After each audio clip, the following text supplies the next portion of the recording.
जय हिंद, जय भारत। आज हम पढ़ेंगे टाइप्स ऑफ फॉरेस्ट इंडिया। भाई ज्योग्राफी का इंपॉर्टेंट टॉपिक है। फॉरेस्ट कौन कौन से क्वेश्चन आते हैं भाई, कहाँ पे कौन सा ट्री पाया जाता है, कौन से फॉरेस्ट को कितनी रेनफॉल चाहिए होती है, कितने तरह के हमारे फॉरेस्ट है, क्या वहाँ पे रेनफॉल का पैटर्न है, सब जानेंगे हम इस वीडियो में। बोला सबसे पहले फॉरेस्ट इन इंडिया का समझौता 24.56% पार्ट हमारे इंडिया का जितना भी एरिया है कौन कवर करता है, फॉरेस्ट कवर करते हैं। ठीक है, तो पहला क्वेश्चन तो यहीं से बन गया कि फॉरेस्ट जो है हमारे ज्योग्राफिकल एरिया कितना पार्ट कवर करता है, 24.56%। नॉर्मली फॉरेस्ट को 5 तरह से बांटा गया, कई बुक्स में 6 भी कर दिया है, कईयों में, क्योंकि देखो उसका बाइफर्केशन कर दिया, अलग अलग तरह से क्लासिफिकेशन कर दिया। तो फिलहाल आप समझिए 5 ही है। ठीक है, पहला एवरग्रीन फॉरेस्ट, दूसरा भाई डेसिडियस फॉरेस्ट, तीसरा है मैंग्रोव फॉरेस्ट, चौथा है थॉर्न फॉरेस्ट और पांचवा है कॉनिफेरस फॉरेस्ट। तो एक बार मेरे पीछे रिपीट करो 5 नाम, evergreen forest, deciduous forest, mangrove forest, thorn forest और लास्ट है मेरा कॉनिफेरस फॉरेस्ट। ठीक है, चलिए अब सबसे पहले स्टडी करते हैं 1 बाय 1। पहला चलते हैं एवरग्रीन फॉरेस्ट बेटा। एवरग्रीन फॉरेस्ट का देखो टेम्परेचर कितना चाहिए होता है, 22 डिग्री सेल्सियस को टेम्परेचर चाहिए होता है सर्वाइव करने के लिए। अगर इससे बहुत ज़्यादा या इससे बहुत कम है तो ये सर्वाइव नहीं कर पाएंगे। रेनफॉल की बात करूँ तो 200 सेंटीमीटर चाहिए, मतलब अच्छी खासी रेनफॉल चाहिए इनको सर्वाइव करने के लिए।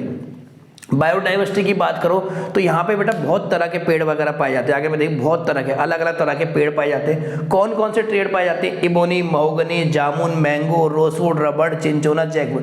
चिंचोना वही फ्रूट पेड़ है बेटा जिससे क्विनाइन बनता है इसकी बार्क से, जो कि आपकी मलेरिया में करता है। कैरेक्टरिस्टिक देखो पेड़ों की, डेंस, लॉन्ग, थिन, स्ट्रॉन्ग। अब मेरी बात समझो, देखो जब झमाझम बारिश हो रही है, खूब बारिश हो रही है तो पेड़ तो बहुत ज्यादा होंगे। ठीक है, अब एक बात बताओ, चलो बारिश का पानी तो इनको जमीन से मिल जाता है, पर क्या हीट या धूप इनको जमीन से मिलेगी? आपने कहा नहीं सर, धूप के लिए तो इनको बाहर आना पड़ेगा, और बाहर आने के लिए तो बच्चे इनकी ऊंचाई बहुत ऊंची होनी चाहिए। तभी देखो बहुत लंबे लंबे पेड़ होते हैं।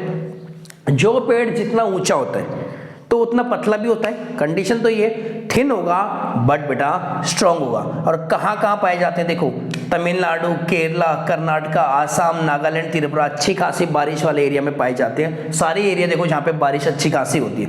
लोकेशन बात करूँ वेस्टर्न घाट्स में, नॉर्थ ईस्ट में, अंडमान निकोबार में, क्योंकि देखो इन जो भी लोकेशन है सारी एक देखो यहाँ पे क्या इक्वेटर के पास है, यानी तुम्हारी लोकेशन देखो कैसे होता है।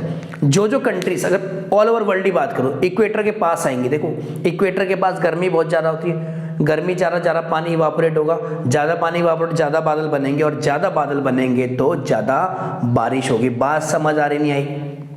एक सवाल आपके दिल में आ रहा होगा कि इसका नाम एवरग्रीन फॉरेस्ट क्यों कहता है। मैंने आपसे क्या कहा कि यहाँ पे बहुत सारे पेड़ पाए जाते हैं। ठीक है, अब मान लो एक पेड़ ही है। अब देखो बच्चे अलग अलग टाइम पे अलग अलग पेड़ों का पतझड़ होता है। सारे पेड़ का एक साथ तो पत्ते झड़ नहीं जाएंगे, कुछ अलग अलग टाइम पे बचेंगे। ऐसे समझो, एग्जाम्पल मैं आपको समझो छोटा सा। मान लो आपके घर में टीवी और फैमिली है आपकी। ठीक है, अब आपको बेटा अच्छा पसंद है आईपीएल देखना, तो जब आप 2-3 घंटे आईपीएल देखते हो, मम्मी को बेटा अनुपमा सीरियल पसंद है, नागिन पसंद है, कोई और सीरियल पसंद है, वो अपने टाइम पे टीवी देखते होंगे। पापा को न्यूज़ देखना अच्छा है, वो अपने टाइम पे न्यूज़ देखते रहते होंगे। छोटी सिस्टर है, छोटा भाई हो, डोरेमोन देखता रहोगा, पूरे दिन सिंचैन देखता रहोगा, छोटा भीम देखता रहता होगा। तो आपको हो गया मेरा टीवी तो एवरग्रीन 24 घंटे चलता ही रहता है, नॉन स्टॉप एवरग्रीन है। एवरग्रीन मतलब इसमें भी ऐसी है बेटा, जब एक पेड़ के पत्ते झड़ते हैं तो दूसरे के पे हरे रहते हैं, दूसरे के हरे रहते हैं, तीसरे के, तो ये कई सारे पेड़ों का समूह है, अलग अलग तरह के पेड़, और किसी का भी पतझड़ एक साथ नहीं होता। तो कहीं ना कहीं बेटा एवरग्रीन तो हमेशा दिखाई देगा। अगर एक के पत्ते झड़ भी गए तो दूसरे के ऊपर आ रखे, दूसरे की वजह तो कई सारे पेड़ है। बात समझ, इसलिए से कहा जाता है एवरग्रीन फॉरेस्ट। नेक्स्ट फॉरेस्ट हमारा डेसिडियस फॉरेस्ट। डेसिडियस का मतलब होता है टेम्परेरी और टेंडिंग टू फॉल। इसमें पत्ते झड़ जाते हैं कुछ टाइम के लिए, मार्च से मई वाले महीने, उस समय बिल्कुल अलग सा दिखता है। टेम्परेचर कितना है 25, उसमें कितना था 22 डिग्री सेल्सियस। क्वेश्चन आ सकता है कि डेसिडियस में टेम्परेचर कितना होना चाहिए 25, रेनफॉल 70 से 200। अब देखो ना डेसिडियस को 2 तरह से बेटा, एक वेट वाले डेसिडियस है, ड्राई डेसिडियस है। मैंने खैर एक में कर दिया ना ताकि कंफ्यूजन ना आपको, नहीं तो उसका बाइफर्केशन भी करा जाता है, वेट वाला और ड्राई वाला। रेनफॉल की बात करूँ 70 से 200 सेंटीमीटर चाहिए इसको, रेनफॉल इतनी होनी चाहिए। इन्हें मानसून भी कहते हैं बेटा, क्योंकि देखो मानसून से पहले ये पत्ते झड़ जाते हैं सारे, और जब मानसून आता है तो दोबारा ये रीग्रो करते हैं सारे के सारे पेड़, इसलिए से मानसून फॉरेस्ट लिखा है। They shed their leaves once in a year, मैंने आपको बता दिया मार्च से महीने। इंपॉर्टेंट ट्रीज की बात करो टीक, साल, बैम्बू, सीशेम, सैंडलवुड, चंदन। जिसकी वीरप्पन तस्करी करते थे बेटा, बहुत होते ही। लोकेशन का है मध्य प्रदेश, बिहार, झारखंड, यूपी, छत्तीसगढ़, इन सारे एरिया में क्या पाए जाते हैं हमारे डेसिडियस फॉरेस्ट। नेक्स्ट तरह का हमारा फॉरेस्ट है थॉर्न फॉरेस्ट, ठीक है। थॉर्न फॉरेस्ट में बच्चे रेनफॉल चाहिए होगी लेस देन 70 सेंटीमीटर की रेनफॉल बहुत कम चाहिए होती है। देखो टेम्परेचर ही 25 से 30 डिग्री है। Found in semi arid region, semi arid मतलब डेजर्ट वगैरह जहाँ पे बहुत गर्मी पड़ती है, ठीक है। कौन कौन से ट्री है? Babul, ber, wild date palm, cactus, khair tree. Cactus तो आपने देखा भी होगा बेटा, कांटे कांटे से होते, बड़ा ऐसी शेप होती है, उसमें कांटे कांटे निकले होते हैं, ठीक है। कैरेक्टरिस्टिक कैसे बता प्लांट्स की? देखो लॉन्ग फाइबरस रूट। अब देखो यार, रेगिस्तान में है, डेजर्ट एरिया में, गर्मी वाले में रहे तो पानी के बहुत ऊपर होगा, पानी तो बहुत नीचे होगा ना जमीन के, तो इसलिए इनकी लॉन्ग फाइबर है। स्मॉल थिक वैक्सी लीव्स, लीव जो होती है थिक होती है, स्मॉल होती है, थॉर्न्स की तरह होती है, ताकि इनको बेटा एक काम तो इनका देखो कि जो थोड़ा बहुत पानी इनके पास अवेलेबल भी हो, ना जा पाए बाहर, वाटर लॉस ना हो पाए, और दूसरा इनको हर्बीवोरस खाना पाए, तो इनके पास थोड़ा थॉर्न से कांटे टाइप के होते हैं कि कोई भी जानवर को इजीली खाना पाए। बात समझ। स्टेट्स की बात करूँ मैं, कौन कौन से स्टेट है? हरियाणा, राजस्थान, गुजरात, मध्य प्रदेश, सारे देखो यहाँ पे गर्मी का अच्छे से गर्मी पड़ती है, ठीक है। और यहाँ पे क्या डेजर्ट वगैरह भी है। थॉर्न फॉरेस्ट तो नाम से ही पता लग रहा है, थॉर्न मतलब कांटे टाइप के। बात समझ आएगी, ठीक है। नेक्स्ट चलते हैं कॉनिफेरस फॉरेस्ट। रेनफॉल है 25 से 75 सेंटीमीटर, कम यानी रेनफॉल कमी रेंज है। टेम्परेचर देखो विंटर का अलग है, समर का।